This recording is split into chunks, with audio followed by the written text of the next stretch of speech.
Alright, good morning po sa inyong lahat mga kababayan, Batang Maynila Toys. Ngayon po ay araw ng Miyerkules, ika-22 araw sa buwan ng Oktubre taong 2025. At update lang po tayo. Ito pong si Senator Panfilo Ping Lacson ay 100% po. Sure ball na siya po ay babalik bilang Blue Ribbon Committee Chairman.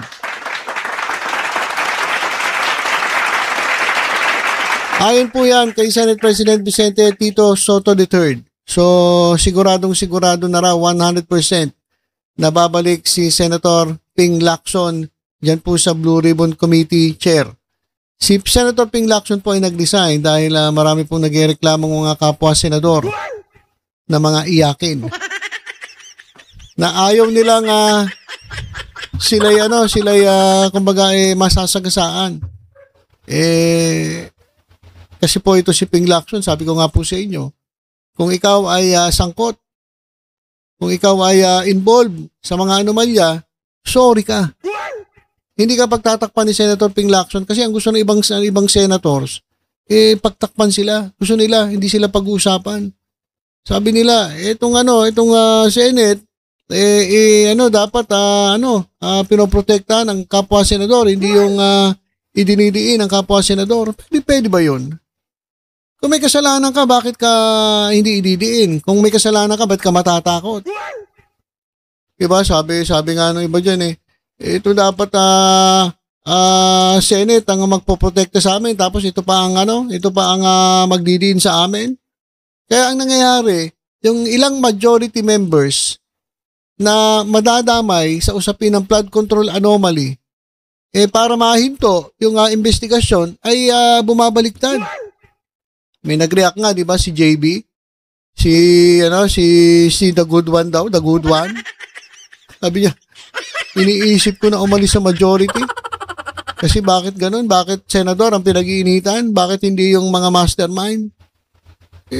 Tutukuyin naman yung mastermind pero yung kapwa mo senador, kung may kasalanan, bakit mo pagtatakpan? So, ayan po yung good news po na maibabalik si Senator Ping Lacson sa chairmanship ng Blue Ribbon Committee. Kaso ang problema, baka po, ito ang maging dahilan para matanggal etong si Tito Sen sa pagka-Senate President. Ito po yung pahayag ni Senator Ping Lacson. Alright, sabi niya, I have actually discussed this scenario with SP Soto. Yung pinag-usapan nga nila na ibabalik siya sa Blue Ribbon Committee Chairman.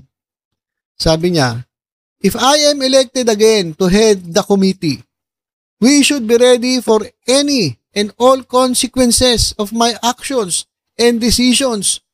Kasi mga kababayan, si Ping Lacson, kapag nag-imbestiga, wala itong wala nang kung senator ka man, congressman ka man, basta kung lumabas sa kanyang investigasyon, yun na yun. Kaya sabi niya, dapat handa sila. Lalong-lalo na si Tito Sen. Kasi baka alam mo na magbaliktaran yung mga madadamay.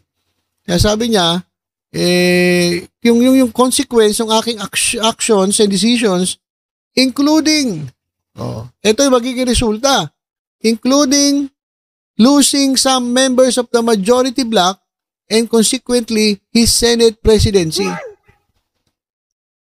Baka ganun na mangyari. In retrospect, a simple practical question crossed my mind when I decided to resign last October 6. What Blue Ribbon Committee chairmanship are we talking about if we lose the majority to the current Cayetano-led minority bloc?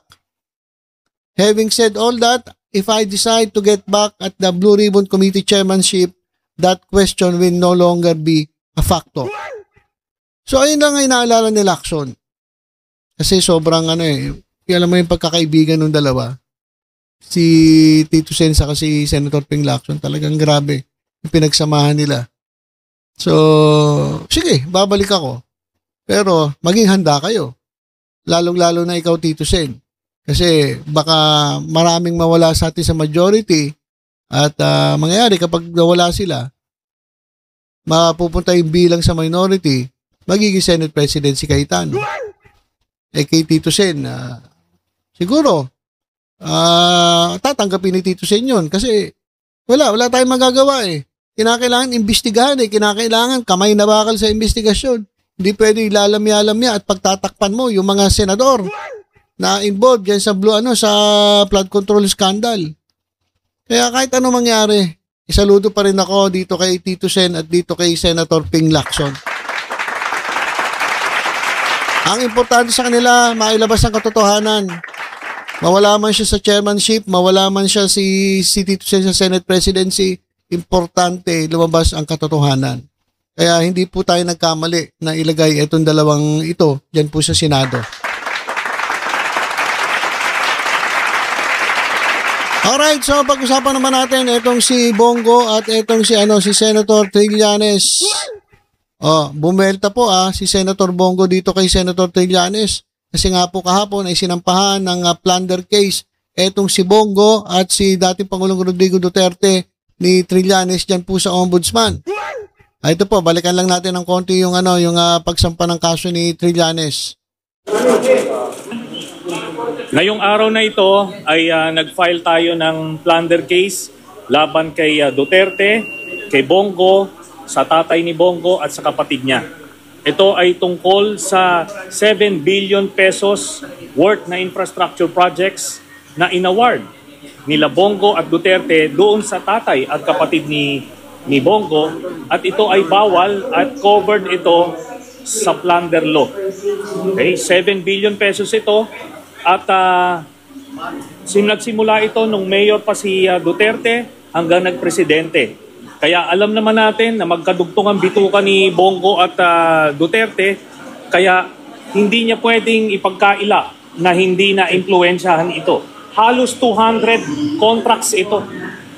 Sa City Hall ng Davao hanggang sa nung sila ay presidente na. So bukod pa ron, itong CLTG at saka Alfredo Builders na construction companies nung tatay at kapatid ni Bongo, undercapitalized ito, hindi sila pwedeng magkaroon ng mga proyekto ng mga daang-daang milyon. So ang ginawa nila, nagsisircumvent sila ng ating batas by having joint ventures with yung may mga AAA licenses. Tapos may nakita rin tayo, sinama natin dyan sa ating mga dinistribute sa media, 5 kontrata nila na malalaki na aabot ng mahigit 800 million pesos with the Discayas. Kaya yung sinasabi ni Bongo na hindi niya kilala yung mga Discaya, may joint venture yung tatay at kapatid niya. Tapos, paano nagkakilala itong mga ito? Diba? So yan yung mga problema ni Bongo na harapin niya pagka naisampa na to. Alright, at ito naman, sinagot naman niya ni Senator Bongo.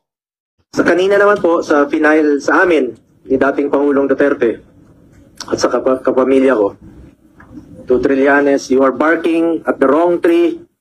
Kung seryoso ka talaga, bakit di mo kasuhan yung mga totoong mga corrupt talaga? Bakit di mo kasuhan yung mga financials mo? Yung mga contractor, alam mo yun. Alam mo yun. Kita mo na. Nakailang buwan na tayo dito sa pagdidinig sa Senado. Ilang hearings na po. Lumalabas naman yung totoo. Sino yung mga contractor. Yung talagang may-ari. Sila mismo yung may kontrata. Sila yung mismong kumikita. Sila yung contractor. Sila pa yung congressman. Sila yung habulin mo, Trillanes. Ayaw mong habulin dahil financer mo nga. Tama yung sinabi ni Senator Bato. Noon na may mga financer ka. Baka nga yung ginamit mong pondong yon nanggaling pa sa flood control. Yung pag-iimbestiga mo noon kay dating Pangulong Duterte, maaaring galing pa yun sa flood control. Huwag kang magmalinis dito. Huwag mong ilihis ang totoong issue. Dito lang tayo sa katotohanan. Seek the truth, not the script, not the playbook. Nasaan na yung mga dapat kasuhan sa issue ng flood control? Nasaan na? Bakit walang mga pinangalanan na malalaking tao? Yung mga buhaya. Ba't pilit yung pinagtatakpan? Yung totoong issue rito, flood control at ghost projects. Nasaan na po? Kaya nakikiusap po ako sa ICI, sa Ombudsman, sa DPWH. Kasuhan niyo yung mga malalaking tao. Yung sangkot sa flood control. Yung sangkot dito sa mga ghost projects. Inaantay po ng tao. Pag inilihis niyo po ang katotohanan, magulo po ito. Magulo po ito. At isa po itong lumang tugtugin mula sa lumang script. Recycled na po yung mga issue. Pilit binubuhay para lang mapinturahan po ako ng maitim para siya po ang magmukhang maputi. My conscience is clear. Unlike him, panlabas o panloob, pati konsensya niya madumi.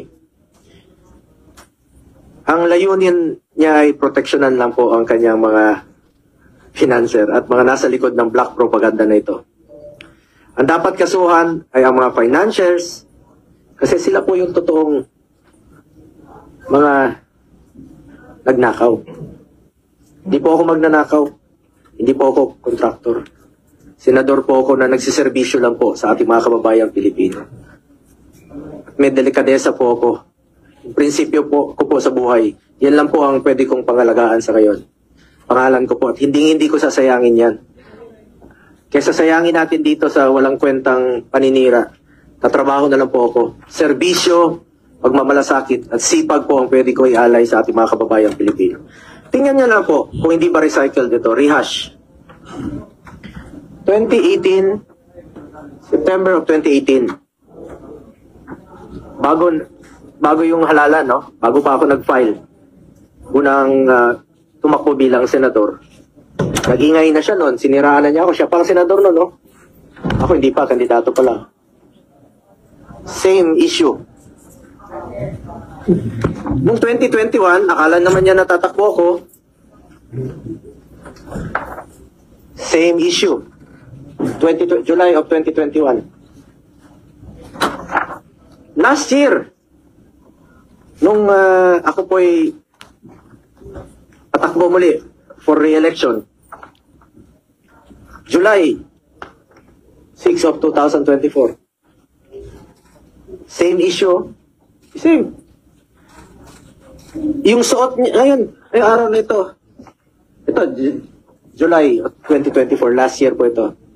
Yung suot niyang polo, pareho pa rin ng kulay, yung suot niya ngayon. Rehash pa rin, pati polo niya, rehash pa rin. Ginamit muli.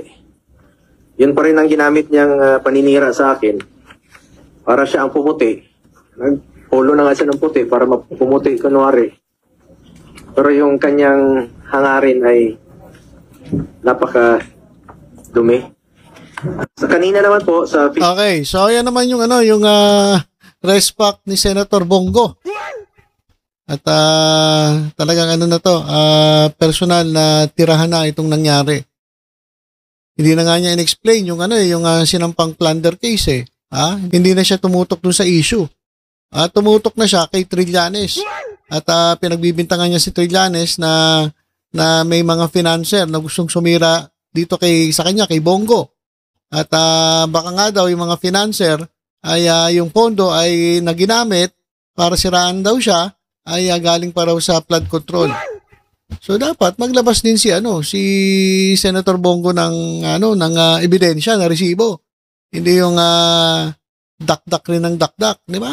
Labasan kayo ng resibo. Total, nagpapatot sa dahan kayo. Di maglabasan kayo ng resibo, hindi yung puro ngak-ngak lang. Sabi niya kasi, sinabi raw ni De La Rosa na may financer itong si Trillanes na mga kontraktor. Ilabas ninyo. Kasi ang hilig kasi nito mga to, salita lang pero walang ebidensya, walang resibo. Hindi katulad ni Trillanes, merong resibo. Talagang pinag-aralan nila maigi.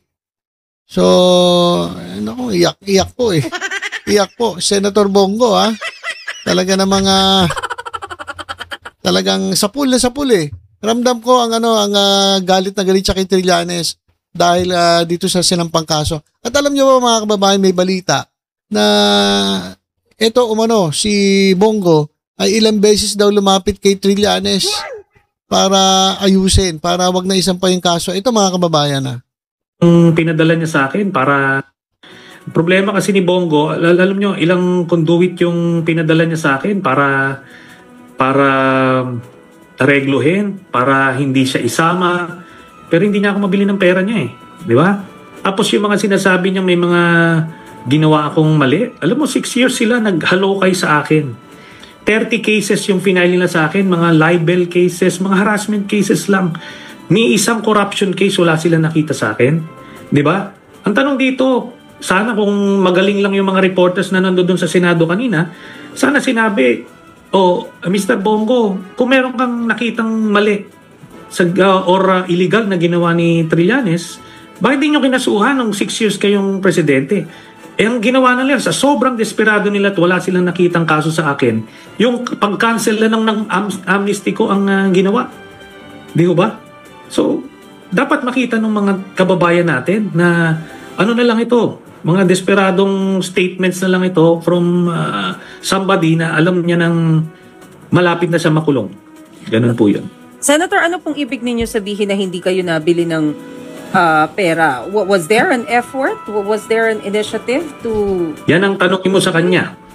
Kasi ilang emisaryo pinadala niya sa akin para umatras ako dito. Sabi ko, nako, lalo akong ginaganahan mag-file ng case pag ginaganyan ako.